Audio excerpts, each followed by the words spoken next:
The Marriott Bonvoy Brilliant card from American Express increased its annual fee from $450 to $650 on September 22, 2022.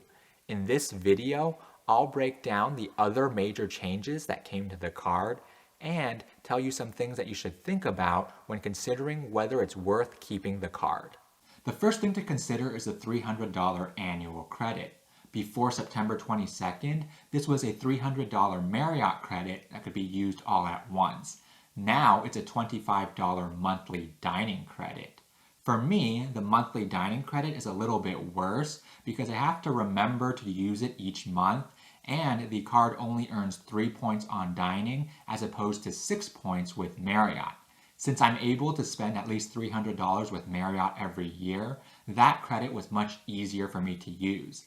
Additionally, if you have something like the American Express Gold Card, which earns 4 points per dollar on dining, then being forced to use the Brilliant Card 12 times a year means that you'll actually lose out on some points. But I know there are travel hackers out there who primarily book Marriott hotels using points or certificates and will prefer having a monthly dining credit. This might also be the case for people who primarily travel for work and can't use their own personal credit card for work-related expenses. Whether the changes to the $300 credit are good or bad for you will really depend on your own spending patterns. Assuming you're able to take advantage of the $300 credit either way, this means that the Brilliant card went from an effective annual fee of $150 up to $350. As someone who was always able to qualify for a platinum status, this is like paying an additional $200 to get a free night certificate worth 85,000 points as opposed to 50,000 points. With points top off, this means that the certificate can now be used at hotels that cost up to 100,000 points as opposed to only 65,000 points. This unlocks hotels such as the Ritz-Carlton in Kyoto and some nights at the St. Regis in Bora Bora. Something you do have to keep in mind is that many of these higher-end hotels might belong to the Ritz-Carlton and Edition brands, for which you generally do not get free breakfast or lounge access as a Marriott Platinum member. So, in addition to paying an additional $200 in annual fee, you now might be spending more on food expenses.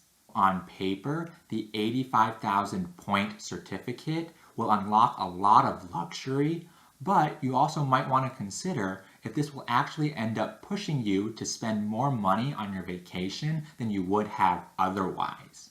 Of course, one of the biggest changes to the Bonvoy Brilliant card is that it now comes with Marriott Platinum status.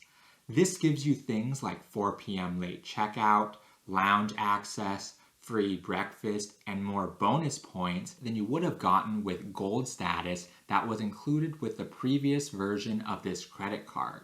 If you're someone who doesn't stay at Marriott hotels enough each year to qualify for Platinum status, this is a great change. But you should also consider how often you actually stay at hotels where you'll get value out of your Platinum status, because there are some Marriott brands where having Platinum status doesn't make that much of a difference. If you're like me and already stay enough with Marriott each year to get Platinum status, then you might be more interested in the fact that you'll now get 25 elite night credits per year instead of 15. This makes it easier to achieve Titanium status, and also means that you'll get your annual choice benefits like Suite Night Awards a little bit earlier on in the year, because you should hit that 50 night threshold a little bit sooner. If you're someone who sometimes has to mattress run to reach these night thresholds, then having the Bonvoy Brilliant could still be useful even if the Platinum status seems a little bit redundant. A new benefit on the Bonvoy Brilliant is that if you spend $60,000 in a calendar year, you'll get an Earned Choice Award. I don't know if many people actually spend this much on the card, but if you do, then consider the value of these awards. So, is the Marriott Bonvoy Brilliant card worth keeping? If your renewal date happens to be before 2023, then you'll actually be able to renew at the old $450 annual fee as opposed to the new $650 annual fee. But you should still think through it for future years. Given the changes to the card, you might want to call American Express to see if you can get any retention bonus. I plan to keep my Bonvoy Brilliant card for now, but I'll have to reevaluate my hotel strategy going forward. Given that I won't have to worry about requalifying for Platinum status, I'll have to decide if I want to continue pursuing Marriott Titanium status now that it's easier with the Bonvoy Brilliant card, or if I want to stay more with Hyatt to pursue status with them. If Marriott doesn't bring back the ability to earn lifetime Titanium status or change their credit card lineup, once I reach Marriott Lifetime Platinum status, then my main consideration will be whether or not it's worth paying extra for the 85,000 point free night certificate.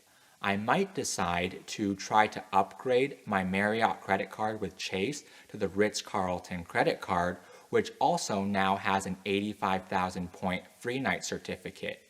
Or I might decide to just save a little bit of money and trim down my Marriott credit card portfolio. If you don't happen to have another premium travel credit card, then the Priority Pass membership benefit of the Bonvoy Brilliant card might be another deciding factor for you. If you found this video helpful, I'd appreciate if you let the like button know, and you can check out my full review of the Bonvoy Brilliant card or my other Marriott related videos.